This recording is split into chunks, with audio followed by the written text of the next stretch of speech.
The Morrisons go all out. Every time the Saints defeat a team, they honor their opponent with a traditional New Orleans jazz funeral.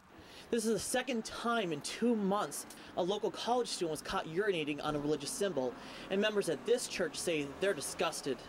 Since the 1979 subsidence, there's been several smaller incidents in this neighborhood.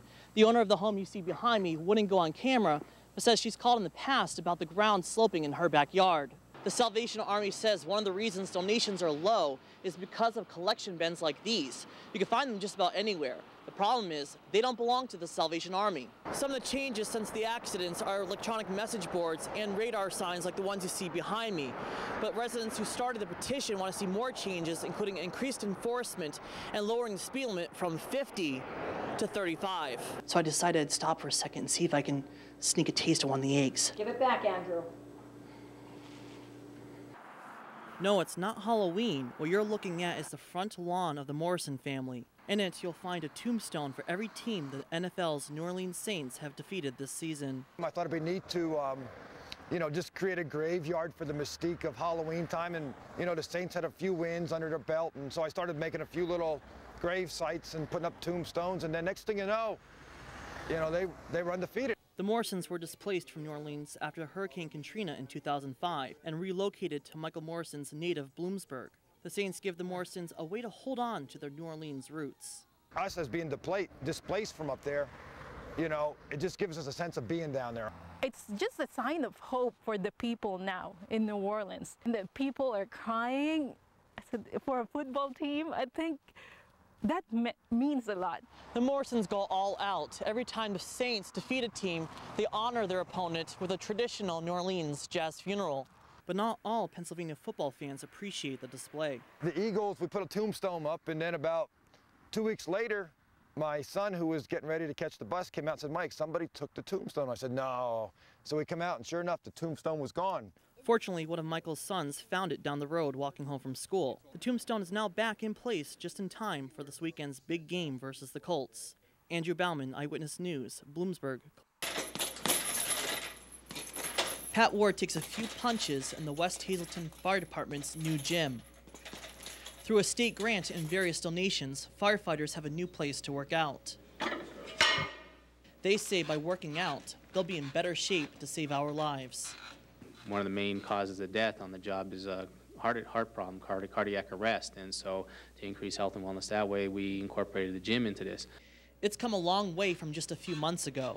This room used to be the Borough Council chambers, but firefighters helped get the room into shape for its new purpose. A lot of volunteer fire companies in the area are putting gyms in, and it's just it's more of a preventative thing for them. Better shape, better condition their guys are in, the better they're going to function on the fire ground, and they're not going to get hurt. These two treadmills were the first addition to this new gym.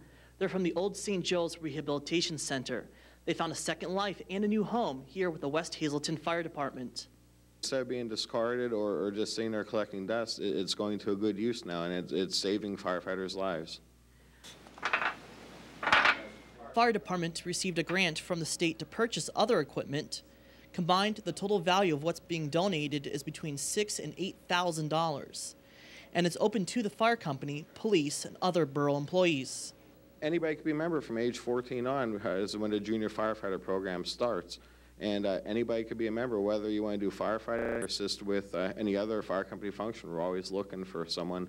And along with that, you get the use of the gym. Firefighters hope to add the last finishing touches in the next few days.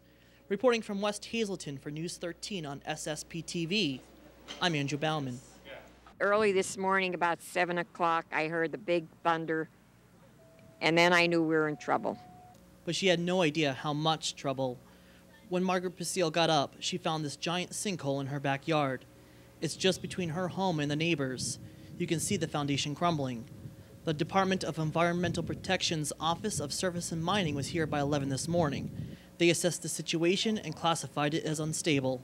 At this point, 1 Smith Drive and 2 Smith Drive has been ruled condemned, structurally unsafe until the ground stabilizes and DEP can get back in here and do something about the situation and stabilize the area around the house.